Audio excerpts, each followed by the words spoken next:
अस्सलाम वालेकुम नाज़रीन, पाकिस्तान साइड के साथ मैं हूं आपका मेज़बान तलहा मुख्तार। नाज़रीन, आज मेरे साथ मौजूद हैं नूर हसन साहब, जो दोनों टांगों से मजदूर हैं, लेकिन किसी के आगे हाथ फैलाने के बजाय इन्होंने अपना कारोबार शुरू करने को ज़्यादा तरजीह दी। लेकिन इनके कुछ मसले मसाइल भी हैं। इन्होंने सामने एक रिक्शे के अपने बोर्ड लगा के रखा, इस पर वाज़ेह लिखा हुआ है कि मैं मजदूर और चीज़ें छीन के लोग मत भागा करें। आइए इनसे बात करते हैं। अस्सलाम वालेकुम। वालेकुम अस्सलाम। सर, ये आपने बोर्ड क्यों लगाया है, पहले ये बताएँ। सर, बोर्ड इसलिए लगाया कि यहाँ पे पाकिस्तान में आपको पता है कुछ अच्छे लोग भी हैं और कुछ बुरे लोग भी हैं। जो बुरे लोग हैं वो ऐसे आते हैं, चीज़ों को पार कर मेरी छीन कर चले जाते हैं, उस वजह से ये बोर्ड लगाया हुआ है। और उसके अलावा ट्रैफिक पुलिस वाले आते हैं, वो तंग करते हैं, LDA वाले आते हैं, वो तंग करते हैं। अगर ये बोर्ड ना लगाओ तो वो ज़्यादा तंग करते हैं। बोर्ड लगाओ, थोड़ा उनको देखते हैं बोर्ड को कि ये आदमी माजूर है, तो वो थोड़ा सा लिहाज करते हैं। फिर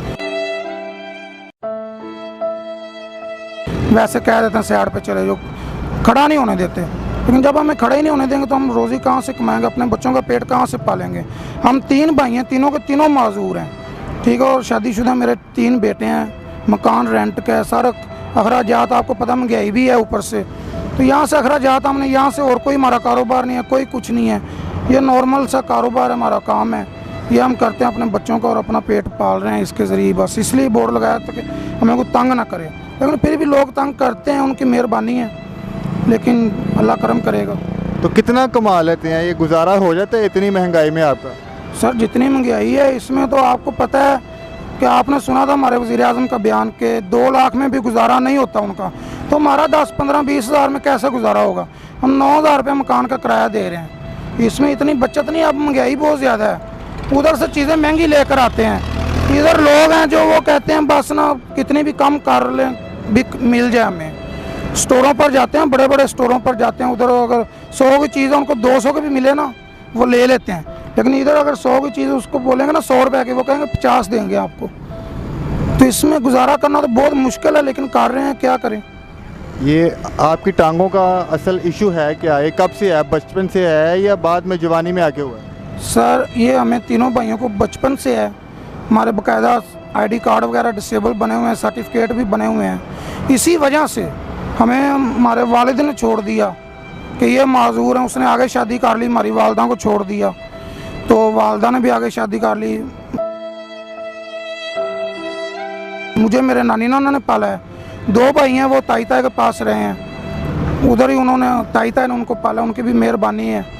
तो उसके बाद हम आस्ता आस्ता अपने पैरों से खड़ा होते हैं, ये काम करना शुरू कर लिया। हमारी शादियाँ होगी, ज़ाहिर बात है किसी के पास कितनी देर हम रहेंगे, आखिर ना एक दिन तो हमें अपने घर में आना ही चाहिए था। लेकिन अब हम अपना ये छोटा मोटा कारोबार कर रहे हैं, अल्लाह पाक रोज़ी दे रहा है। लेकिन इस वक्त बहुत मुश्किल से हम गुजारा कर रहे हैं, महंगाई बहुत है, ऊपर से काम शाम नहीं है, बड़ी मुश्किल से अखराजात पूरे कर रहे हैं। लेकिन क्या करना पड़ता है, मजबूरी है हमारी। अच्छा, तो जब ये चीज़ें लोग खींच के लेके जाते हैं तो दिल में कोई आता नहीं कि अब बद्दुआ देने का, या कोई दुख नहीं होता? सर, दुख होता है, बहुत ज़्यादा दुख होता है, लेकिन हम बद्दुआ नहीं देते। हम यही कहते हैं कि अल्लाह उसका भला करे। अल्लाह हमें तो दे रहा है, देता रहेगा इंशाल्लाह। लेकिन जो हमारी चीज़ें लेकर जाता है उसका कुछ नहीं बनेगा इंशाल्लाह, और कभी नहीं बनेगा। हमारी बद्दुआ नहीं हम दे रहे, लेकिन जो भी हमें तंग करता है उसका भला हो, बस यही कहेंगे।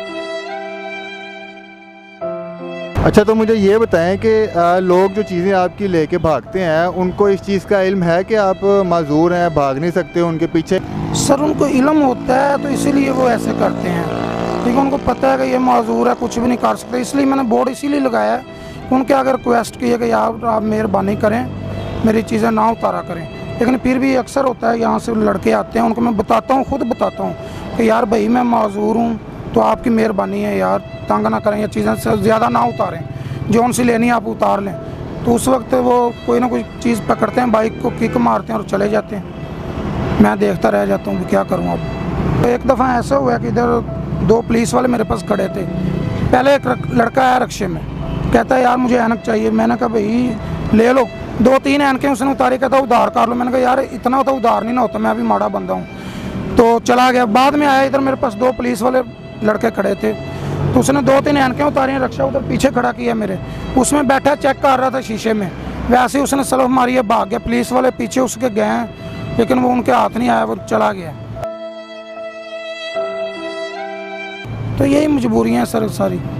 अच्छा, तो बच्चों के लिए क्या सोचा है आपने? उनको पहले ये बताएं कि उनकी परवरिश कैसे कर रहे हैं, इस इतने अखराजात हैं और इसमें तो इतनी कमाई भी नहीं होती होगी। सर परवरिश तो बहुत मुश्किल से कर रहा हूँ, लेकिन कोई भी वालिदैन होता है वो अपने बच्चों के लिए अच्छा ही सोचता है। सोचते तो हम भी अच्छे हैं, लेकिन कुछ कर नहीं सकते क्योंकि हमारे पास इतनी आमदनी नहीं है कि हम उनको कुछ किसी पढ़ा लिखा सकें। मेरे बच्चे हैं 2 गूंगे बोले हैं, तो मैंने एक स्कूल में पता किया था कि यार मैं इनको पढ़ाना चाहता हूँ। उन्होंने कहा जी आपको डेली यहाँ पे छोड़कर जाना पड़ेगा और लेकर भी जाना पड़ेगा।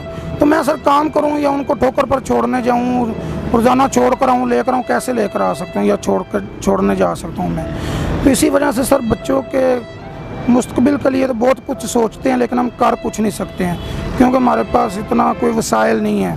हम अपना घर का खर्चा चलाएँ या उनके कुछ हिसाब किताब लगा। आगे का यही है, कोशिश तो यही होती है हर इंसान की कि मेरे बच्चे अच्छे मुस्तकबिल के लिए यानी कि अच्छी परवरिश हो उनकी। लेकिन अब हालात ने मजबूर किया हुआ है, क्या करें हम। लेकिन हम किसी से अपील नहीं करेंगे कि हमारी मदद करें, ना ही हम गवर्नमेंट से अपील करेंगे कि हमारी मदद करें, जिनको नज़र ही नहीं आते। हम हमारे तीनों भाइयों का ID कार्ड गवर्नमेंट के खाते में है ना, उनको पता है कि ये डिसेबल हैं, लेकिन कोई तावन नहीं करता सर यहाँ पे। उसी वजह से हम किसी से नहीं कहेंगे कि हमारी मदद करें। अल्लाह पाक हमें रोज़ी देगा इंशाल्लाह। हम कैसे भी है मुश्किलात से कुछ ना कुछ करते रहेंगे, खर्चा पानी निकालते रहेंगे। ये बताएं मुझे कि घर से जब आप आते हैं तो किस तरह से घर से आते हैं आप? सर जब मैं घर से सुबह निकलता हूँ तो मेरी वाइफ मुझे उठाकर सारा यानी कि मेरा जो काम है वो करती है वाइफ मेरी। वो गूंगी बोली है लेकिन उसको इशारे के साथ मुझे बताना पड़ता है। पेशाब वगैरह वो घर में करवा देते, बिठा देती है। इधर मैं आकर सारा दिन इसी तरह बाइक के ऊपर ही बैठा रहता हूँ, नीचे नहीं उतरता। हाँ अगर खुदा न खास्ता कोई बारिश वगैरह आती है फिर मुझे घर ही जाना पड़ता है। इधर मेरा कोई ऐसा सिस्टम नहीं है कि जो मैं कवर हो जाऊँ। घर जाना पड़ता है, छुट्टी हो जाती है काम से। मुझे उठाकर नीचे उतारना होता है बाइक से और उसने मुझे उठाकर ऊपर बिठाना होता है। तो अभी आपने देखा आपके सामने ट्रैफिक पुलिस वाले आए हैं, कैसे वो कर रहे थे। वो आपकी वजह से छोड़कर चले गए, वरना उन्होंने मुझे इधर खड़ा नहीं होने देना था। आपके सामने ही है ये, तो बस ये आप देख लें आगे। पूरा दिन यहाँ पे बैठे रहते हैं, इसके ऊपर टाइमिंग क्या है आपकी? कब आते हैं और कब वापसी कब होती है? सर मैं तकरीबन सुबह 8 बजे यहाँ पर पहुँच जाता हूँ और शाम को 6 साढ़े 6 बजे यहाँ से जाता हूँ। सारा दिन इधर ही बैठा रहता हूँ, लेकिन बहुत मुश्किल से बैठा जाता है। सर को अच्छा भला इंसान हो ना, वो भी नहीं सारा दिन ऐसे बैठ सकता। इधर कोई टेक वगैरह लगाने की जगह नहीं है क्योंकि मैं बाइक से नीचे नहीं उतर सकता। वरना मैं चलो छोटी सी कोई कुर्सी वगैरह रख लूँ, मुझे उठाकर ही नीचे उतारना है और उठाकर ही बिठाना है। इधर बैठने का मुझे फ़ायदा ये होता है कि ये जो चीज़ें अंदर पड़ी पुड़ी हैं ये मैं खुद चले मुश्किल से पकड़ कर उनको कस्टमर को दे देता हूँ। तो उसी वजह से इधर ही बैठा रहता हूँ और कुछ नहीं है। तो माँ बाप का क्या इशू आया था? उनके बीच में कोई झगड़ा हुआ था या क्या ऐसी कोई ख़ास वजह बनी कि उन्होंने भी दोनों ने अलग अलग अपनी शादियां कर लीं और आपको भी जो है बेदखल भी कर दिया? आपने भी बताया कि घर जायदाद से भी बेदखल कर दिया और बचपन में पाला भी नहीं, आप किसी और की तरफ रहे, नाना और ताया ताई के घर। सर जो हमारा वालिद था ना वो रेंजर में था और जब हम 3 भाई हैं, पहली शादी हमारे वालिद की हमारी वालदा से हुई थी। उसके बाद जब हम तीनों भाई पैदा हुए उसने देखा कि ये माजूर हैं, तो उसने हमारी वालदा को तलाक दे दी इस वजह से कि आपके तो बच्चे सारे माजूर हैं, मैं आपको क्या करूं। उसके बाद उसने 7 शादियां और की हैं, लेकिन अभी उसके पास कुछ नहीं है, कोई बीवी नहीं है, सब कुछ छोड़ दिया उसने। रेंजर वालों ने भी उसको निकाल दिया था। ठीक है, हमारी वालदा ने आगे शादी कर ली थी तो वालिद ने भी हमें छोड़ दिया। वालिद ने यहाँ तक कह दिया था कि मैंने इनको नहीं पालना, आप मेरे ताई ताई के पास हम रहते थे ना 2 भाई। ताई ताई ने वालिद को कहा कि आप इनको अपने पास रखें, इनके सर पे आप अपना शफकत रखें। तो अब्बू ने कहा कि आप इसको इन दोनों भाइयों को ना यतीम खाने छोड़ो, मैंने इनको नहीं रखना, ना ही मेरा ये कुछ लगते हैं। अब थोड़ी देर हुई है हमारे दादे ने हमें थोड़ी सी जगह दी थी, तो उसकी वजह से हमारे वालिद ने हमें तीनों भाइयों को अखबार में निकलवा दिया है कि जी ये नाफरमानी कर रहे हैं। सर हमें बताएं कि हम क्या नाफरमानी करेंगे? हम खुद चल नहीं सकते, खुद बैठ नहीं सकते, खुद पेशाब नहीं कर सकते, हम बाथरूम तक नहीं खुद जा सकते, हम क्या नाफरमानी करेंगे बताएं आप मुझे। और उसके बाद उसने ये अखबार में निकलवा दिया हमें। कोई शुरू से नहीं उन्हें हमारी खबर ली, अब तो बिल्कुल नहीं लेता, कोई पूछताछ वाला नहीं है। हम 3 भाई हैं, बस तीनों अपना गुजारा कर रहे हैं सर, जैसे भी होता है। एक भाई जो है मेरा वो अगले गोल चक्कर पे खड़ा होता है, शानू बाबा गोल चक्कर पे, और एक जो भाई है मेरा वो वलेंशिया टाउन का 8 नंबर गेट है डिफेंस रोड पे, यहाँ पे वो स्टॉल लगाता है। वो तो बिल्कुल माजूर है, खुद खाना नहीं खा सकता, वो व्हील चेयर पर। हम तो बाइक चला लेते हैं ना, वो उसके हाथों में इतनी हिम्मत नहीं है कि वो अपना हाथ उठाकर जेब में डाल ले। कस्टमर खुद उसकी जेब में पैसे डालता है और खुद ही बकाया निकालता है। अक्सर कस्टमर ऐसे होते हैं जो उसकी जेब से ज़्यादा पैसे निकाल कर ले जाए तो उसको पता नहीं चलता। समझे बात? हमारे साथ तो सर बहुत मुश्किलात हैं, लेकिन हम क्या करें, किसको बताएं, कोई सुनने वाला ही नहीं है। ये तो दानिश भाई हैं उर्दू पॉइंट वाले, उनकी मेहरबानी है जो सुनने हमारी आवाज़ बुलंद की। आप भी हमारे पास आए, आपकी बहुत बहुत मेहरबानी है। हम दिल से दुआ गो हैं आप सब भाइयों के लिए, ठीक है। लेकिन अक्सर लोग ये वीडियो में कमेंट्स कर रहे हैं कि जी ये लड़का झूठ बोलता है, ये तो अच्छा खासा है, ये ठीक है, ये चल भी सकता है। वो उनको मैं रिक्वेस्ट करूँगा कि वो इधर हमारे पास आएँ, आप हमारा नंबर ऊपर दें वीडियो के ऊपर, वो हमारे पास आएँ, विज़िट करें, हमारे घर देखें, मेरी बीवी को देखें, वो भी गूंगी बोली है, 2 बच्चे गूंगे बोले हैं, मेरे दूसरे भाइयों के पास जाएँ, वो देखें कि हम माजूर हैं या नहीं हैं। लेकिन आपके ये प्रोग्राम ये देखें, ये हमारा डिसेबल सर्टिफिकेट बना हुआ है, डिसेबल आईडी कार्ड है हमारे, ठीक है। तो हम क्यों झूठ बोलेंगे सर? किसी आप माशाल्लाह तंदुरुस्त, आप कहेंगे मैं माजूर हूँ? कभी नहीं कहेंगे। हम माजूर हैं और इसीलिए हम कहते हैं कि माजूर हैं हम, ठीक है। हम 3 भाई हैं, तीनों माजूर हैं। हमारा सर्किट चलाने वाला कोई तंदुरुस्त बंदा नहीं है, ठीक है। ये तो हमारी बीवियों की मेहरबानी है, अल्लाह ने हमें बीवियाँ अच्छी दी हैं। मेरी बीवी जो है वो मेरे चाचू की बेटी है, वो भी गरीब है। चाचू मेरा भी इतना मेरा अभी एक्सीडेंट हुआ है, 15-20 दिन हो गए, उन्होंने हमें कॉल नहीं की। उसको हर बंदा पूछता है, किसका उनको पता होना कि इसको कॉल करेंगे हमें कुछ ना कुछ मिल सकता है शायद, तो उसको हर बंदा कॉल भी करता है, उसकी खैरियत भी पूछता है। लेकिन हमारा उनको पता है इनसे हमें क्या मिलना है।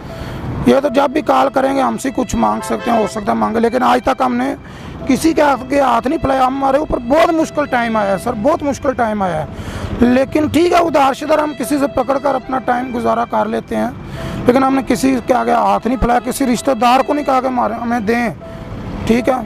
हमारी यही दुआ है अल्लाह ताला से कि हम मर जाएंगे लेकिन किसी के आगे भीख नहीं मांगेंगे, हाथ नहीं फैलाएंगे, किसी रिश्तेदार को भी नहीं कहेंगे कि हमारी मदद करें, ठीक है। तो कोई किसी को दे भी नहीं सकता, ये तो अल्लाह ताला की ज़ात है जो देकर पछताती नहीं है। बंदा तो आपको पता 10 रुपया देकर भी बहुत सी बातें करते हैं। तो यही बात है सर, हमारे ऊपर अब कर्जा चढ़ा हुआ है ये पठान का, काफ़ी पैसे उसकी मेहरबानी को वो हमें अभी तक भी थोड़ा बहुत हमारे पास जितने पैसे हम उसको दे देते हैं, आगे से थोड़ा सा माल ले आते हैं, वो हमें कुछ नहीं कहता।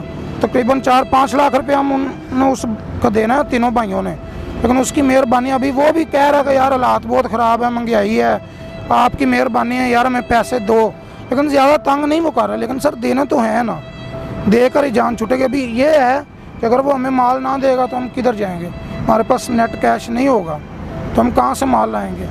ये है कि अगर वो हमारा माल बंद कर दे तो हम फिर मुश्किलात और भी मुश्किलात बढ़ जाएंगी।